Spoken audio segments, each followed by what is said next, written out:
మన ప్రవర్తనలో ఒక పాజిటివ్ ప్రవర్తన ఉండాలి. ప్లింతీ లాంగ్వేజ్ వాడడం, లేకుంటే మనకు అధికారం ఉందని ఒక పెత్తందారి వ్యవస్థ మారిగా బిహేవ్ చేయడం, అలాంటి ఎక్కడా లేకుండా ప్రతి ఒక్కరు గుర్తుపెట్టుకోవాల్సింది.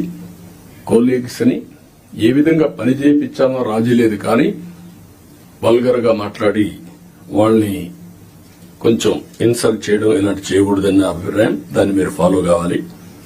మీరు చేసే పని మాకు రిఫ్లెక్ట్ అవుతుంది. మళ్ళీ ఈ విషయం గుర్తుపెట్టుకోవాలి. మీరు ఒక వ్యక్తి అయితే మీకు అన్వయిస్తారు. వ్యవస్థలో ఒక భాగం అయినప్పుడు హెడ్ ఆఫ్ ది ఆర్గనైజేషన్ ఎవరైతే ఉంటారో వాళ్ళకు కూడా వస్తుంది. ఈ విషయం మీరు గుర్తుపెట్టుకోవాల్సిన అవసరం ఉంది. రెండోది యాక్సెసిబిలిటీ.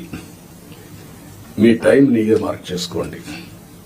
నేను కూడా ఎవ్రీ సాటర్డే కూర్చొని సీఎంఓ ఏ విధంగా పనిచేశాం, టైం ఎట్లా మేనేజ్ చేశాం, నేను ఎట్లా ఇంప్రూవ్ చేసుకోవాలి, అన్ని విషయాల్లో ఒక పక్క మీటింగ్స్, ఒక పక్క పబ్లిక్ రిలేషన్స్, ఒక పక్క మా పార్టీ వర్క్, అన్నిటికి కూడా నేను ఇయర్ మార్క్ చేసుకుని ముందుకు పోతున్నాం.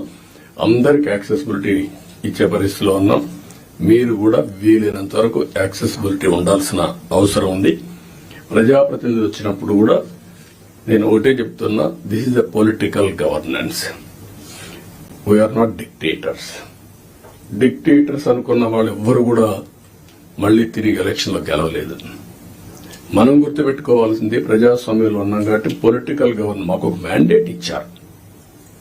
ఆ మ్యాండేట్ మళ్ళా మీరు పర్వాలేదు కానీ మేము 5 ఏళ్ల తర్వాత మళ్ళా ప్రజల దగ్గరికి వెళ్లి మళ్ళా ఓట్లు వేయించుకొని వస్తే ఇక్కడికి వస్తాం, లేదంటే అసెంబ్లీ కూడా రాం మేము.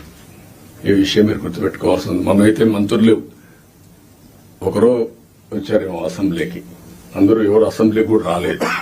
ఈ విషయం మీరు గుర్తుపెట్టుకోవాల్సిన అవసరం. అందరినీ కలవండి, తప్పులు చేయమని చెప్పడం లేదు, కానీ ఏదైనా ప్రజాప్రతినిధులు వచ్చినప్పుడు కరెక్ట్ విషయాలు చెప్పినప్పుడు, వాస్తవాలు మీ దృష్టికి తీసుకొచ్చినప్పుడు మీ బాధ్యత ఆ సమస్య పరిష్కారం చేయడం, ఆ క్రెడిట్ వాళ్ళకి ఇవ్వడం. 5 ఏళ్ల తర్వాత మీరు అక్కడ ఉండరు, మీకు ఆ క్రెడిట్ అవసరం లేదు. ప్రజాప్రతినిధి బాధ్యత, మీ బాధ్యత మీరు చేయడం, మీకు ఒక సాటిస్ఫాక్షన్ రావడం, మీ క్యారియర్ లో మీరు చేసిన మంచి పనులు మీకు తృప్తినిస్తాయి. ప్రజాప్రతినిధి వాళ్ళ బాధ్యత అది కూడా మీరు గుర్తుపెట్టుకోవాల్సిన అవసరం ఉంది.